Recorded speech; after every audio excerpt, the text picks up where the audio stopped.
आप सबको प्रभु यीशु मसीह के मधुर नाम में नमस्कार। प्रभु का धन्यवाद हो कि हम एक बार फिर इस निमित्त एकत्रित हुए हैं कि परमेश्वर के वचन पर कुछ देर विचार करें। परमेश्वर के वचन को ना तो हम अपनी साधारण बुद्धि से समझ सकते हैं और ना समझा सकते हैं, और इसलिए आइए परमेश्वर से बल मांगे, बुद्धि मांगे, पवित्र आत्मा मांगे, ताकि उसकी अधीनता में हम उसके वचन का अध्ययन करें। प्रभु जी, मेरी सहायता कीजिए कि मैं आपकी अगुवाई में आपकी इच्छानुसार आपके पवित्र शास्त्र को, जो कि आपकी आत्मा की प्रेरणा से रचा गया है, पढ़ूं, समझूं और समझा सकूं।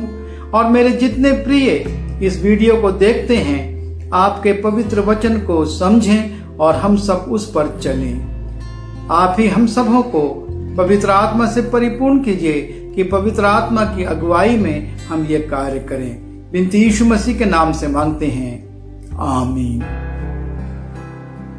आज हम परमेश्वर के वचन में से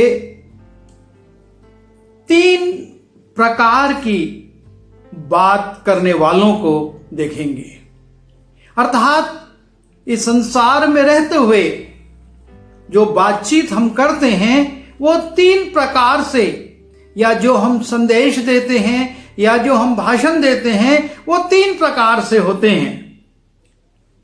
सबसे ज्यादा और सबसे अधिक जिस तरीके से बातचीत की जाती है, और वो एक साधारण तरीका है जिसमें कि हम एक दूसरे के साथ बातचीत करते हैं, और परमेश्वर ये चाहता है कि हमारी बातचीत इसी प्रकार हो। जब हम मत्ती रचित सुसमाचार उसके 5वें अध्याय के 37वें पद में जाते हैं, वहां पर लिखा है, परंतु तुम्हारी बात हां की हां या नहीं की नहीं हो, क्योंकि जो कुछ इससे अधिक होता है वो बुराई से होता है। परमेश्वर ये चाहता है कि हम सीधी सादी बातें करें। हमारी बात हां की हां और नहीं की नहीं हो। है तो है, नहीं है तो नहीं है। उसमें किसी प्रकार की कृत्रिमता परमेश्वर नहीं चाहता है। अब हम दूसरी तरह की बात पर आए, और वो है कठोरता से बात करने वाले। पहला साधारण तरीके से हां की हां, नहीं की नहीं। दूसरी कठोरता से बात करने वाले लोग या संदेश देने वाले लोग। जब हम लूका रचित सुसमाचार उसके 3रे अध्याय के 7वें पद में जाते हैं, वहां पर हम देखते हैं यूहन्ना बपतिस्मा देने वाले के विषय में। और यूहन्ना बपतिस्मा देने वाला उन लोगों से मुखातिब है जो कि बपतिस्मा लेने उससे आ रहे हैं, और तब वो कहता है, जो भीड़ की भीड़ उससे बपतिस्मा लेने को निकल आती थी, उनसे वो कहता था, हे सांप के बच्चों, तुम्हें किसने जता दिया कि आने वाले क्रोध से भागो। यूहन्ना बपतिस्मा देने वाला उन लोगों को जो कि उसका संदेश सुनकर उसके आह्वान पर बपतिस्मा लेने आ रहे थे, उनसे कहता है, हे सांप के बच्चों। बड़ी कठोरता के साथ यूहन्ना बपतिस्मा देने वाला उन लोगों को जिनमें कि दुष्ट आत्माएं समाई थी या जो कि दुष्टता के काम कर रहे थे, उनको सीधा सीधा वो कह देता है कि तुम सांप के बच्चे हो। जब हम यीशु मसीह के विषय में देखते हैं, वहां पर हम देखते हैं कि यीशु मसीह इसी बात को कहते हैं, लेकिन दूसरे तरीके से। जब हम यूहन्ना रचित सुसमाचार उसके 8वें अध्याय के 43वें पद में जाते हैं, यीशु मसीह कहते हैं, तुम मेरी बात क्यों नहीं समझते? इसलिए कि मेरा वचन सुन नहीं सकते। तुम अपने पिता शैतान से हो और अपने पिता की लालसाओं को पूरा करना चाहते हो। वो तो आरंभ से हत्यारा है और सत्य पर स्थिर ना रहा, क्योंकि सत्य उसमें है ही नहीं। जब वो झूठ बोलता है तो अपने स्वभाव ही से झूठ बोलता है, क्योंकि वो झूठा है, वरन झूठ का पिता है। और इस प्रकार से शैतान की संतान ना कहकर यीशु मसीह उसको एक अच्छे ढंग से समझाते हैं कि तुम किस प्रकार के लोग हो और तुम क्या करते हो, तुमको क्या हो। लेकिन दूसरी ओर हम देखते हैं यूहन्ना बपतिस्मा देने वाला बड़ी कठोरता से कह देता है, हे सांप के बच्चों, जो दूसरों को शायद हर्ट करता हो, चोट लगती हो, लेकिन बात सच्ची थी। यूहन्ना बात सच्ची कह रहा था, पर उसके कहने का तरीका जो था वो बड़ा कड़क था। वो बड़ी कठोरता के साथ उनसे कहता है। और उसी प्रकार से जब हम पुराने नियम में जाते हैं और वहां पर हम देखते हैं सुलेमान का बेटा रहूबियाम अपने लोगों से बहुत कठोरता के साथ बात करता है। बूढ़े लोगों ने उसको सलाह दी थी कि बड़ी नम्रता के साथ तुम लोगों से बात करना और कहना कि मेरे पिता ने जो कुछ किया उसको मैं हल्का करूंगा। लेकिन जो उसके जवान मित्र थे उन्होंने कहा, तुझको डरने की आवश्यकता नहीं, तू तो राजा है और तू इनसे कठोरता से बात कर। और तब हम पहला राजा उसके 12वें अध्याय के 13वें और 14वें पद में देखते हैं, लिखा है, तब राजा ने प्रजा से कड़ी बातें की। रहूबियाम ने प्रजा से कड़ी बातें की और बूढ़ों की दी हुई सम्मति छोड़कर जवानों की सम्मति के अनुसार उनसे कहा कि मेरे पिता ने तो तुम्हारा जुआ भारी कर दिया, परंतु मैं उसे और भी भारी कर दूंगा। मेरे पिता ने तो कोड़ों से तुमको ताड़ना दी, परंतु मैं तुमको बिच्छुओं से ताड़ना दूंगा। और जब इस प्रकार की बात रहूबियाम करता है तो इस्राएल के 10 गोत्र उसके पास से चले जाते हैं और कहते हैं, यहूदा में हमारा क्या भाग है। और रहूबियाम की इस कठोर बात के कारण इस्राएल राष्ट्र 2 भाग में बंट गया।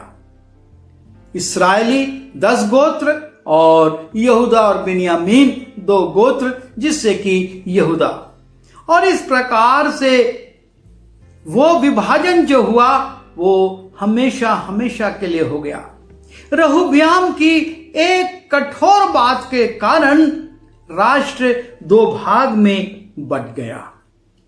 और तीसरी प्रकार की जो बातें हैं और वो हैं चिकनी चुपड़ी बात करने वाले लोग।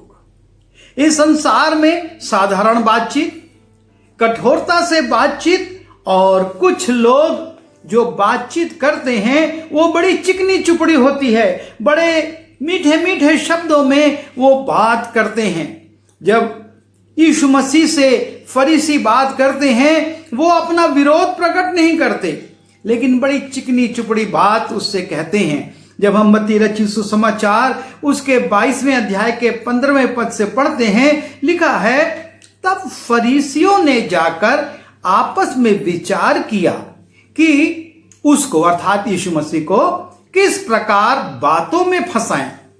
सो उन्होंने अपने चेलों को हेरोदेसियों के साथ उसके पास ये कहने को भेजा, हे गुरु, हम जानते हैं कि तू सच्चा है और परमेश्वर का मार्ग सच्चाई से सिखाता है और किसी की परवाह नहीं करता, क्योंकि तू मनुष्य का मुंह देखकर बातें नहीं करता है।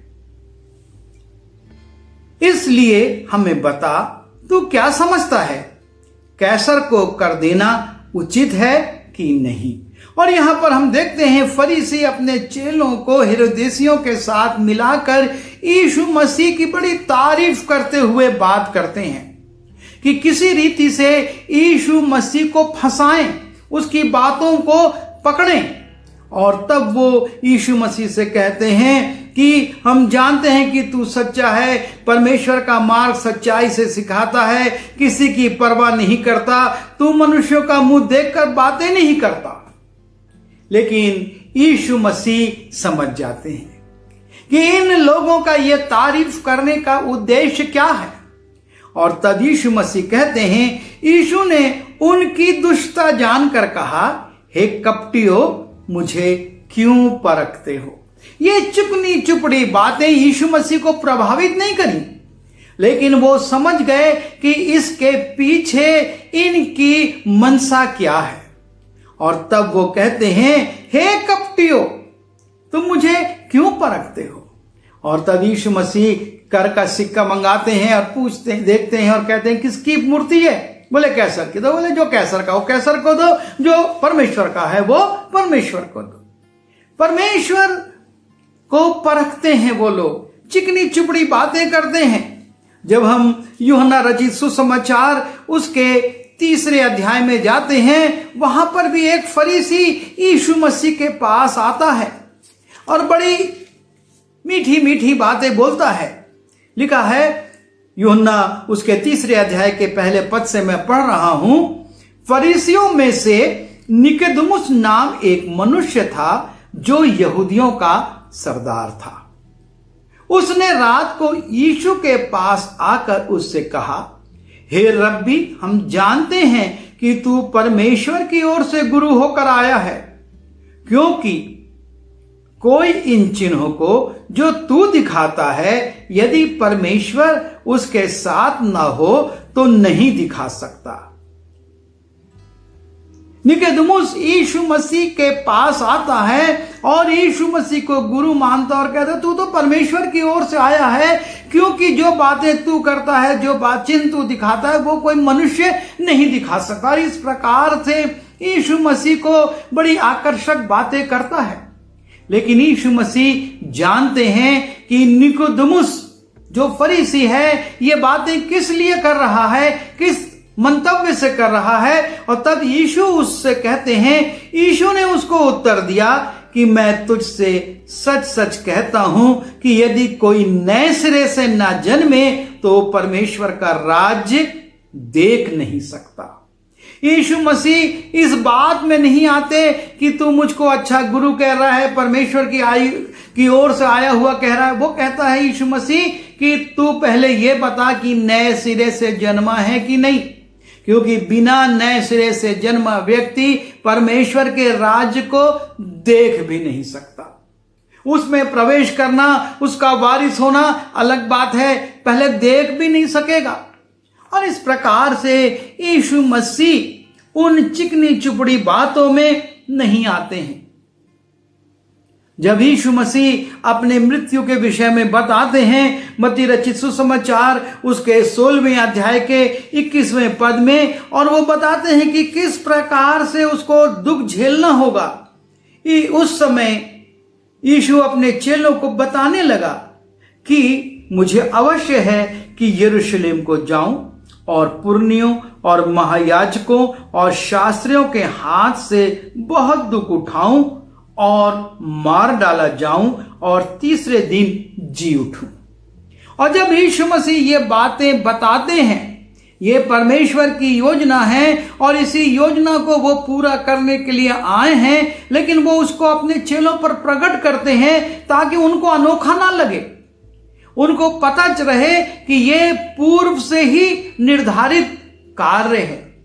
लेकिन पतरस वहां पर अपने प्रेम को प्रकट करना चाहता है, अपने लगाव को प्रकट करना चाहता है, और तब इसलिए लिखा है, इस पर पतरस उसे अलग ले जाकर झिड़कने लगा कि हे प्रभु, परमेश्वर ना करे, तुझ पर ऐसा कभी ना होगा। अर्थात परमेश्वर की योजना पूरी नहीं होगी, यीशु मसीह के आगमन का जो उद्देश्य है वो पूरा नहीं हो पाएगा। बड़े प्रेम से यीशु मसीह के प्रति अपनत्व प्रकट करते हुए वो उसको झिड़क रहा है, लेकिन यीशु मसीह जान जाते हैं, वो उसकी इस चिकनी चुपड़ी बात में नहीं आते और फिर कर पतरस से कहते हैं, हे शैतान, मेरे सामने से दूर हो जा। यीशु मसीह जान लेते हैं कि इन मीठी बातों के पीछे, इन लुभावने वाली दया प्रेम से भरी हुई बातों के पीछे किसका हाथ है। और वो कहते हैं, हे शैतान, मेरे पास से दूर हो, तू मेरे लिए ठोकर का कारण है।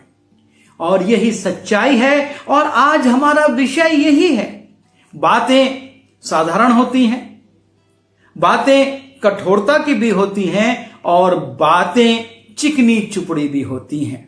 और इसलिए यह बहुत जरूरी है कि हम ऐसी चिकनी चुपड़ी बातों को जांचें, ऐसी चिकनी चुपड़ी बातों को परखें। और जैसा यीशु मसीह ने कहा कि हे शैतान, मेरे सामने से दूर हो, तू मेरे लिए ठोकर का कारण है। क्योंकि ये चिकनी चुपड़ी बातें हमारे जीवन को प्रभावित करती हैं, हमारे जीवन के मार्ग को बदल देना चाहती हैं। और यीशु मसीह आगे कहते हैं, क्योंकि तू परमेश्वर की बातें नहीं पर मनुष्यों की बातों पर मन लगाता है। ये जो चिकनी चुपड़ी बातें हैं, ये जो मीठी बातें हैं, ये बड़े प्रेम से भरी जो बातें हैं, ये परमेश्वर से हमको हटाकर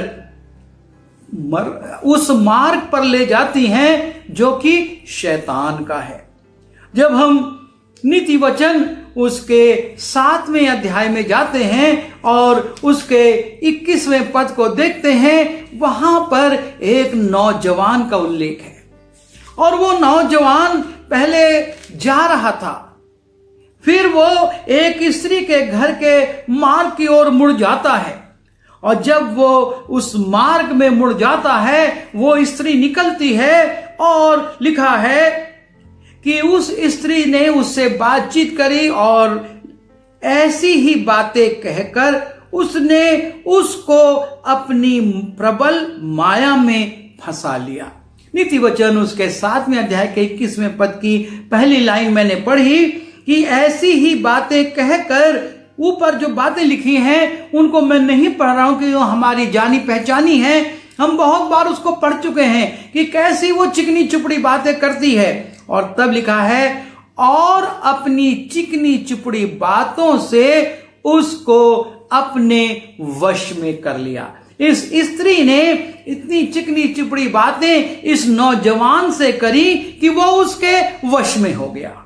और यह है चिकनी चुपड़ी बातों का पहला नमूना, जिसमें कि इस नौजवान के लिए लिखा है कि बहुत लोग उसके मारे पड़े हैं, उसके घात किए हुओं की एक बड़ी संख्या होगी। उसका घर अधोलोक का मार्ग है, वो मृत्यु के घर में पहुंचाता है। ऐसी चिकनी चुपड़ी बात करने वाली स्त्रियों के पीछे जो चले जाते हैं, उनके अंत का उल्लेख भी नीति वचन उसके 25वें, 26वें और 27वें पद में, उसके 7वें अध्याय के 25, 26, 27 में लिखा हुआ है। ये है वो चिकनी चुपड़ी बातें जो कि उस नौजवान को उस पतन की ओर ले जाती हैं जहां से वापसी संभव नहीं है। नीति वचन उसके 2 अध्याय के में जब हम जाते हैं और उसके 16वें पद को देखते हैं, तब भी लिखा है, तब तू पराई स्त्री से भी बचेगा जो चिकनी चुपड़ी बातें बोलती हैं और अपनी जवानी के साथी को छोड़ देती और जो अपने परमेश्वर की वाचा को भूल जाती हैं। ये चिकनी चुपड़ी बातें करने वाली स्त्रियां कितने जीवनों को बर्बाद कर देती हैं। और इसलिए बहुत जरूरी है कि हम अपने जीवन में इस बात का मूल्यांकन करें, इस बात को देखें कि ये चिकनी चुपड़ी बातें हमारे लिए हानिप्रद ना हो जाएं। जब हम नीति वचन उसके 26वें अध्याय में जाते हैं और वहां पर हम देखते हैं कि किस प्रकार से राजा सुलेमान यहां पर भी समझाता है 28वें पद में लिखा है, जिसने किसी को झूठी बातों से घायल किया हो वह उससे बैर रखता है, और चिकनी चुपड़ी बात बोलने वाला विनाश का कारण होता है। यह चिकनी चुपड़ी अर्थात बड़ी प्रलोभित करने वाली, बहुत आकर्षित करने वाली, मन को आनंदित कर देने वाली बातें विनाश का कारण होती हैं। यीशु मसीह ने परख लिया और तुरंत कहा, तू मेरे सामने ठोकर का कारण है।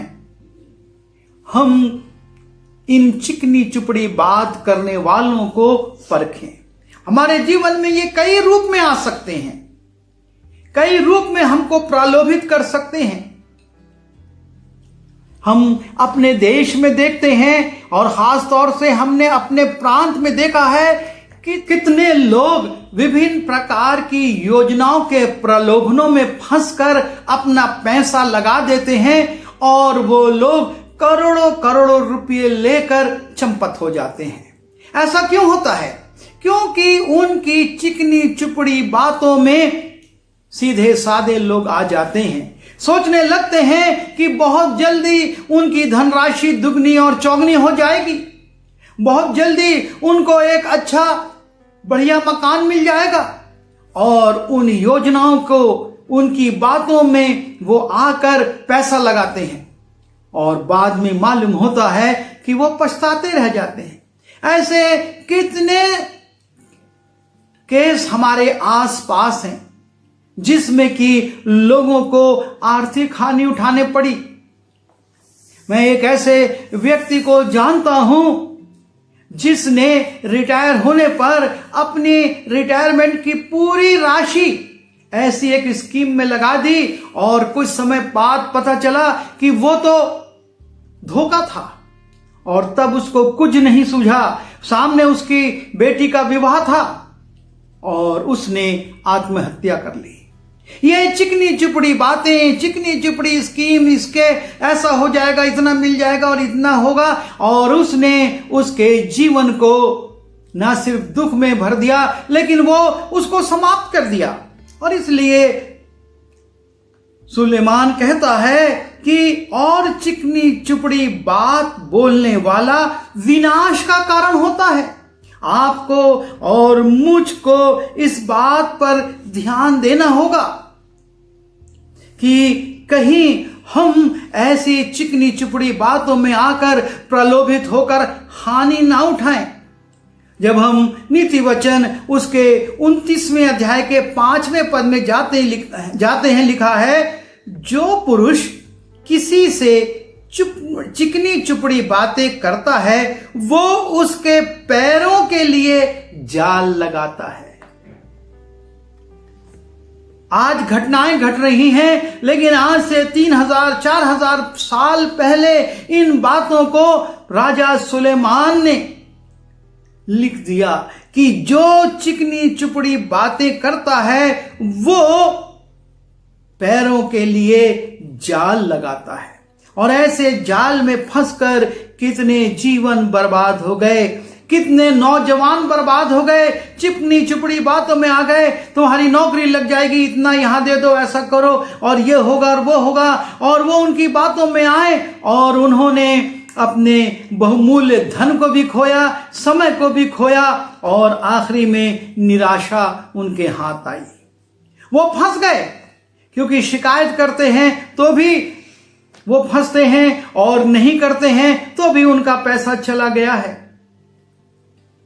चिकनी चुपड़ी बातों में परमेश्वर नहीं चाहता है कि आप और मैं फंसे। जब हम भजन संहिता उसके 5वें अध्याय में जाते हैं और उसके 9वें पद में जाकर देखते हैं, वहां पर उसकी दूसरी लाइन में, भजन संहिता उसका 5वां अध्याय 9वें पद की दूसरी लाइन में लिखा है कि उनका गला खुली हुई कब्र है, वे अपनी जीभ से चिकनी चुपड़ी बातें करते हैं। अर्थात ऐसी चिकनी चुपड़ी बातें, योजनाएं और प्रलोभन देने वाले लोग एक तरह से खुली हुई कब्र हैं। और कब्र में किसको डाला जाता है? मरने वाले को। और ऐसे बहुत उदाहरण आप अपने आसपास पाएंगे जो कि ऐसी प्रलोभित बातों में आकर अपने जीवन को गंवाते हैं। बहुमूल्य जीवन नष्ट हो जाते हैं क्योंकि वो उनकी चिकनी चुपड़ी बातों में आ गए।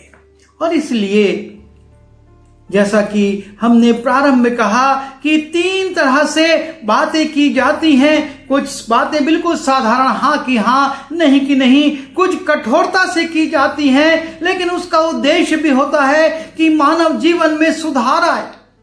और तीसरी बातें जो होती हैं, और वो होती हैं चापलूसी की चिकनी चुपड़ी। और ये बातें बड़ी हानिप्रद हो जाती हैं। यदि समय रहते इसको ना पहचाना जाए तो ये हानि उत्पन्न कर देती हैं। और ऐसी चापलूसी चिकनी बातों से परमेश्वर भी घृणा करता है। जब हम भजन संहिता उसके 12वें अध्याय के 2 पद में जाते हैं, लिखा है, उनमें से प्रत्येक अपने पड़ोसी से झूठी बातें कहता है। वे चापलूसी के होठों से 2 रंगी बातें करते हैं। प्रभु सब चापलूस होठों को और उस जीभ को जिससे बड़ा बोल निकलता है काट डालेगा। अर्थात परमेश्वर ऐसी बात करने वालों से कभी प्रसन्न नहीं होता, वो उनसे खुश नहीं होता, लेकिन वो ऐसे लोगों को दंडित करेगा। लेकिन उसके पहले जो बर्बाद हो गए उनका क्या होगा? वो तो मृत्यु का कौर हो गए। जब हम दानियल की पुस्तक उसके 11वें अध्याय के 21वें पद में जाते हैं और उसमें लिखा हुआ है कि उनके स्थान में एक तुच्छ मनुष्य उठेगा जिसकी राज प्रतिष्ठा पहले तो ना होगी, तो भी वो चैन के समय आकर चिकनी चुपड़ी बातों के द्वारा राज्य को प्राप्त करेगा।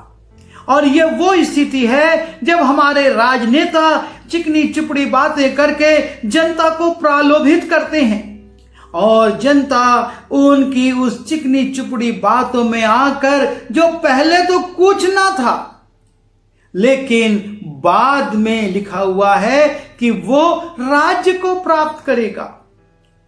और ऐसे लोगों के द्वारा भलाई की अपेक्षा करना मूर्खता होगा, क्योंकि वो तो अपनी चिकनी चुपड़ी बातों से इन पदों पर पहुंचे हैं। उनके पास ना तो कोई दर्शन है और ना उनके पास कोई योग्यता है। जब हम इसी 11वें अध्याय के 32वें पद में जाते हैं, लिखा है, और जो लोग दुष्ट होकर उस वाचा को तोड़ेंगे उनको वो चिकनी चुपड़ी बातें कह कहकर भक्तिहीन कर देगा। अर्थात ये चिकनी चुपड़ी बातों के माध्यम से आत्मिक जीवन में भी हानि आती है। ये उनको भक्तिहीन कर देगा, क्योंकि उसके संदेश बड़े प्रलोभित होते हैं, उसके बनाए हुए नियम बड़े प्रलोभित होते हैं, सरल होते हैं, कठोरता की बात उसमें नहीं होती। और इसलिए लिखा है, तब और जो लोग दुष्ट होकर उस वाचा को तोड़ेंगे उनको वो चिकनी चुपड़ी बातें कह कहकर भक्तिहीन कर देगा। परंतु जो लोग अपने परमेश्वर का ज्ञान रखेंगे वो हियाव बांधकर बड़े काम करेंगे। और इसलिए ये बहुत जरूरी है कि हम चिकनी चुपड़ी बातों से, उन बातों से जो कि हमारे को कान में अच्छी लगती हैं, इसीलिए पौलुस ने कहा, बहुत से लोग अपनी कान की खुजली मिटाने के लिए प्रवचन देने वालों को चुन लेंगे, उनको रख लेंगे।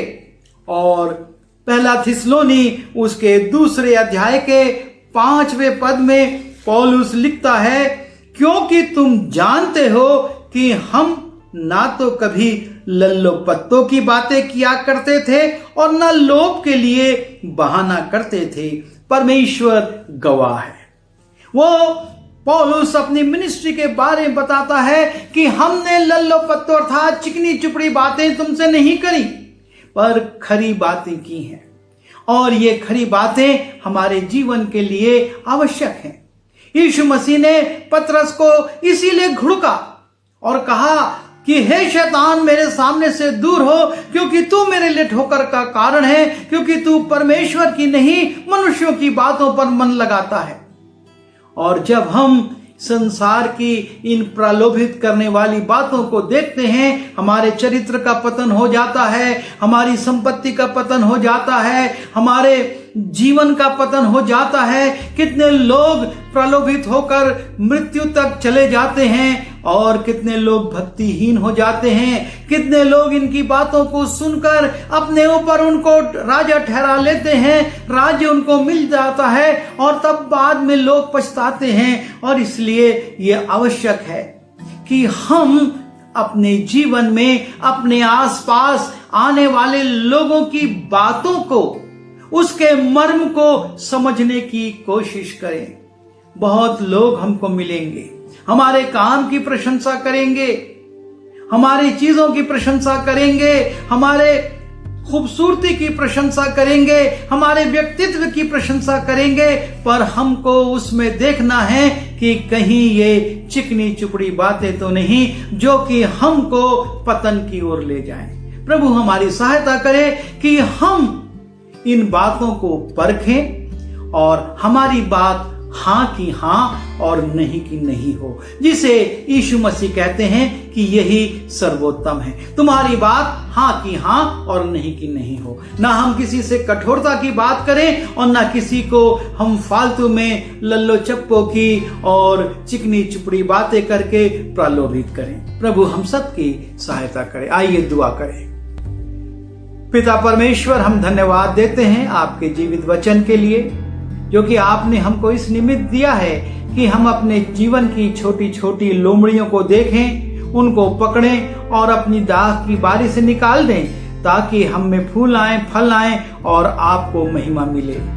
हमने आज इन 3 बातों पर विचार किया है। हमारी सहायता कीजिए कि हम इस संसार में हां की हां और नहीं की नहीं कहें। हम किसी को कठोरता से उत्तर ना दें और ना चिकनी चुपड़ी बातों के द्वारा किसी को प्रलोभित करें। हम सबकी सहायता करिए और इसी प्रकार से इन चिकनी चुपड़ी बातों में हम ना आए, उससे बच सकें, ऐसी भी शक्ति दीजिए। बिनती यीशु मसीह के नाम से मांगते हैं, आमीन।